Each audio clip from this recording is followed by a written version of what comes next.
new crew if you're new. My name's Cassandra. Welcome to my channel. I'm not quite sure what this video is going to look like, to be quite honest at this point, but I have a ton of like random preserving projects, some little things finishing up towards the end of the year, plus some bigger projects. So I'm not quite sure what's going to make it in this video. We shall see. But I was looking through my ball preservation cookbook a little bit this morning, finding some recipes and some different canning projects that we can do with the little bit of items here and there that I have that I need to preserve. So our orchard is not at the point of having or producing enough where we're preserving things out of it. We're really just eating fresh at this point, which is great. I have family members who have fruit trees and different things like that, or even some of my neighbors we'll talk about here in a second, that have been bringing over a lot of their extras. My brother-in-law came up over the weekend and brought us a ton of plums and a couple apples that my kids have pretty much already ate through, and some pears and things. But I have a couple of plums in here. We did try them fresh. None of us really like plums just for fresh eating. That's why we didn't plant any in the orchard, any plum trees or anything. But I still want to use them up because he was sharing with us. So I want to make sure we're being respectful and using everything that he gave us. So I found a recipe in here. I don't remember where it was, but I found some recipes in here that do call for plums. There's a plum orange freezer jam I'm thinking about. I just went through and found a couple things that, you know, you throw a couple plums in there. So what I'm going to do, because a lot of these recipes also call for apples, I don't have any fresh apples right now. Like I said, we pretty much ate everything fresh out of the orchard, but my grandma calls me every year to pick apples off of her trees and pears off of her trees, and they're gonna be ready in probably 2-ish weeks, 3-ish weeks. So I want to make sure that these plums are still good. They're obviously not gonna last that long, so I'm going to pit these and probably just chop them into smaller pieces, measure them out so I know exactly how much I have measurement wise. That way when I go to actually preserve them, I remember how much I had. And we're gonna put them in the freezer for later use, for when I have all those fresh apples and delicious pears and all of those things, and I can do a bout of grocery shopping for a big kind of like preserving marathon that we're going to be doing. So this video might just be all of the prep work of all those things. My neighbors also dropped off this 5-gallon bucket full of pears. My kids have been eating these fresh. I have one kid who likes pears more than anything else. She's been eating like 3 of these a day. Well, we've only had them for like a day or 2, but she's been eating a ton of them. My toddler's also eating these. What I want to do with these is I want to make some pear sauce for Juniper to eat over the winter for baby food. But once again, also just looking through my book, finding a couple things. I might end up, depending on the situation, I might end up just slicing some of these and putting them in the freezer. We do not like preserved peaches, like just canned. We don't eat them. I have a couple store-bought ones. They've been on the shelf for like 6 months. My kids just don't reach for them. I don't like them personally, so they're kind of just sitting, so I don't want to do that. Last year I made a ton of pear honey. I've got a ton of that on the shelf, which is just like an apple butter, but it's like a pear butter essentially. It's absolutely delicious. I don't need any of that. So this year it seems like a lot of my basics are covered, and I get to branch out and find some new recipes, which is one of my favorite things. So I'm excited about that. Over the next couple of days, we're gonna get these peeled because some of them are very soft. So I might take some time to go through here today, and my super soft ones I will set aside. Maybe I'll preserve those, get those peeled and cooking down in a crock pot to make my pear sauce or like my apple sauce. And then I want to make sure I'm keeping some of these fresh for my kids to enjoy, but I also know my grandma's gonna give me another batch of pears here in the next couple of weeks, so we'll see what happens. But first things first, I want to start with something very small and very easy, and that is these plums, because some of them are splitting open and stuff because they're super ripe. So I want to get these taken care of. So I'm going to pull out a cutting board, a knife, a Ziploc bag for the freezer, and some sort of measuring cup so I know how much we have going on here. So let's just hop into it and see where this video takes us. And then all of my scraps, my pits and the little bit of stuff, I will bring down to the chickens. and the chickens will enjoy, but if I don't get enough for the recipe I was looking at, I will either find a new recipe or I will just leave them cut like this in the freezer, and I will throw them into smoothies over the winter or something like that. Maybe I'll just buy a couple store-bought plums to finish off what I need to make that recipe. We shall see. I think it was some sort of jam. Either way, we will figure it out. Thankfully, I live in the day and age where I can just chop it up and freeze it and kind of figure it out later, which is, I'm always really grateful for, so. Okay, we've got about half a cup of plums right now. Oh, there we go. I've never cleaned plums before, so that is so much easier, actually. Okay, well, I'm glad I figured that one out. Now I'm wondering if I should go back. Oh my gosh. Okay, now I know. That is much easier.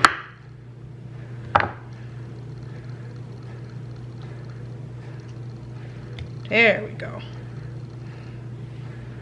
They smell really good. I wish I liked plums because they smell so good, but I just don't like them. I love projects like that. I think what I want to do next, because I do have that food mill, I don't have to worry about peeling any of these pears if I don't want to. I'm still pretty new to my food mill, so I'm not sure exactly how everything works, but what I think I want to do is maybe just cut off both ends of these peaches, or these are pears, of these pears. And I still have my crock pot out behind me from,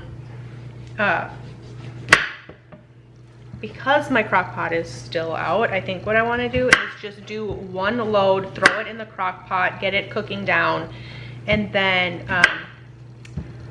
later tonight when my husband gets home, I'll be able to run it through the food mill, or maybe even tomorrow morning. We shall see, but I want to make sure I'm using some of these because some of them are very soft, and I don't want to just let them sit. I have the time right now. My baby is sleeping and my toddler is being very cooperative. She's very happily playing with toys by herself right now, so I want to take the opportunity while I have it to just go through them, because I don't want to let any of them go to waste because they were a gift. I'm much more eager to do preserving when I'm gifted something by somebody, because I do grow my own food. I know how much time and effort it takes to do the taking care of the trees or the plants or the tomatoes, whatever it is, the weeding, the watering, the harvesting, and then for somebody to go through all of that work and still think of my family to gift us with something after all of that hard work. I definitely want to make sure that I'm respecting that time and effort that somebody else put into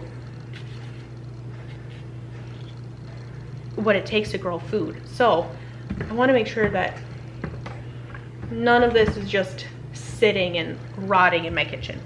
So I'm just cutting off any bad spots and both ends, and just like our plum ends here, they will go down to the chickens will enjoy them. And I'm just gonna do a small crock pot load of these pears, and this is gonna go way quicker because every other year I've done this, I've had to peel them to make it safe to can. So I'm super excited about this. Technically I don't think I need to really even cut off anything except, and you will be surprised how much you can fit in a crock pot. I do have a second crock pot that I could pull out. I tend to like the texture I get when I'm baking down fruits like this for sauces in my crock pot versus my 22-quart roaster pan.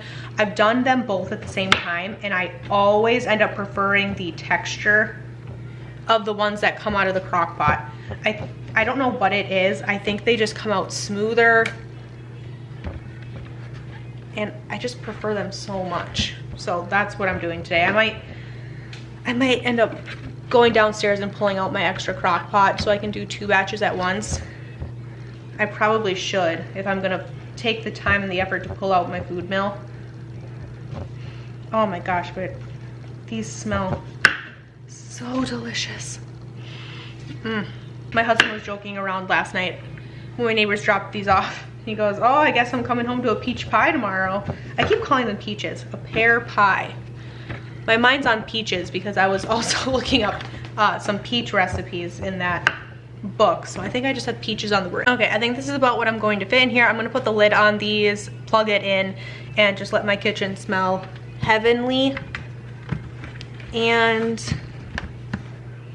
I think I am gonna go grab my second crock pot just so that I can get some of these, because I have some more that are super ripe and very soft, and I don't want the ripe ones that are in this bucket here to get squished. So I think what I'm gonna do is I'm actually gonna clear off my kitchen table, dump these out on my kitchen table, and cherry pick the ones that are very soft and very ripe into the crock pot, and all of the ones that are still pretty firm, I'll probably transfer into a different bucket so that I can get this bucket back to my neighbors. We are still in the height of preservation season here when it comes to all of our fall crops, and I'm sure my neighbors will be missing their 5-gallon bucket, so I want to make sure I get that back to them as quickly as I can.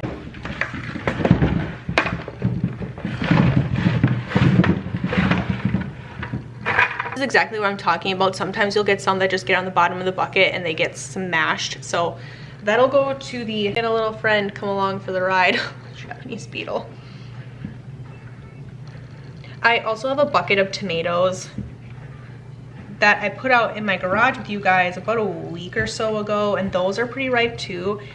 And I have a big bowl in my refrigerator that's pretty ripe.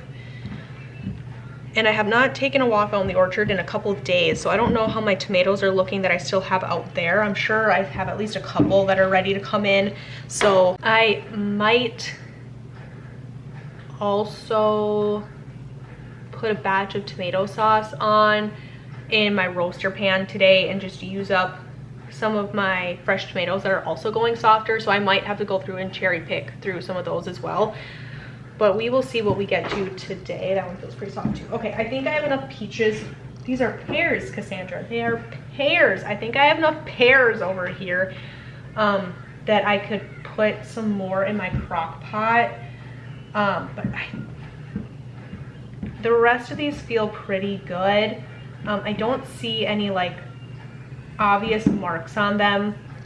This is like stuff I'm looking for here that has stuff like this where it's not gonna hold, so, or that has a lot of like bug damage on it. They're not gonna store in the fridge very well.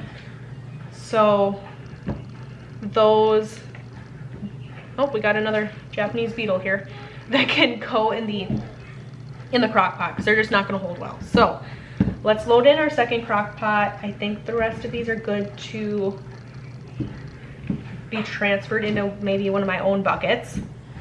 Oh, we got another beetle here. Jeez Louise, there's lots of them that came along for the ride. These I'll put into a separate bucket. I'll bring my neighbor's bucket back over to her later today. And I think we're ready to pull out tomatoes. While I go downstairs, I think I'm just gonna carry out my roaster pan and my crock pot at the same time. If you are looking to start preserving a lot of your own food, but you don't have a lot of quote-unquote equipment like this, you only have one crock pot, but you want to do multiple preservation projects at a time, what I always do is I wait until after the holidays, after Thanksgiving, after Christmas. These things always go on sale, whatever didn't sell as Christmas gifts after the holidays, and they are super cheap. I got my extra crock pot for like $15 from Walmart one year, and my 22-quart roaster pan, I did the same thing. I think I got it for $25, and normally I think they're like $50. And then that way I can just slowly build up food storage equipment, right? Obviously I use those things for more than just preserving, but I mean, that's mainly what I get them for. And it's a good way to do it without spending a ton of money on all these things, because sometimes they can be really expensive. And if you're wondering why I'm not washing these, it's because my neighbor did tell me that she washed all of them for me. She is the nicest, one of the nicest people I have ever met in my life. She always tells me, I know you're busy, so if I can take any step off of you. She likes to do it. She also raised a big family, so she understands how that can be sometimes. So she is one of the nicest people and has taught me so many things. Whenever I have a question, she is always so excited to answer if she knows. She teaches propagation classes in our area, so she's taught us so many things about that. We've actually gone to some gardening classes together. She's just such a nice lady. Okay, perfect. I actually picked exactly enough pears to fill this crock pot. We're gonna plug this in, do the same thing. I'm going to plug both my crock pots in and set them to low. That way they don't kind of get stuck on the sides. That's one of the reasons I like to cook these down in my crock pot over my roaster pan. I feel like in my roaster pan, they get stuck to the side and they can burn, where in my crock pot, they don't do that. They just stay silky and smooth and delicious. I think that's the key to a good texture. So both these are gonna be plugged in and going. Unfortunately, some of these sat in the garage a little bit too long and some of them rotted a little bit. So I definitely needed to give these a rinse, pick out all the bad ones. The chickens had a heyday with all of these chicken scraps that we had this day, but I'm going to load them in my roaster pan. I'm going to give everything a good rinse, including my roaster pan, and get this turned on and kind of get it ready to go. Spaghetti sauce is super simple, so it's actually one of my favorite things to preserve. There we go. I might have more tomatoes in my fridge. I'm going to take a look, but I'm going to get these rinsed first, rinse out my roaster pan, and then we're going to plug this in. Take a walk out to the orchard, figure out if we have anything else tomato-wise that we can throw in here. I also actually have some zucchini I might throw in here as well. But I brought out a bowl for all these pears. I'm gonna get these put in here, and I'm gonna leave these out on the kitchen table for my kids to enjoy fresh. And I will continuously check them, and as they start to, thank you, Cleo, as they start to get soft, I will figure out what to do with them. But so far, that's what we got fresh. I also have this whole bag of different types of cherry tomatoes, grape tomatoes. My kids are not eating through these fast enough. I'm not eating through them fast enough. So to make sure they don't go bad, we're gonna dump these in here as well. I did this with a batch of tomatoes earlier this year and it turned out just fine. So we're gonna do that. I also have some bell peppers here from my garden, my mother-in-law's garden. I'm gonna throw, I think, 3 of them in here. I'm just gonna take the seed, well, I'm just gonna take the stalks out here because I'm gonna run this through my food mill as well, so I don't have to worry about seeds or anything. Absolutely love that food mill. Definitely worth the investment for me. But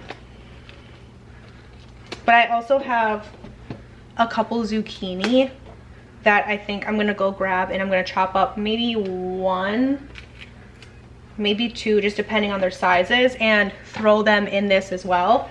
And we will use this as a pizza sauce, marinara sauce, spaghetti sauce, lasagna, like all of that stuff. And it's packed with vegetables, which I absolutely really like. You can throw whatever you want in here, obviously.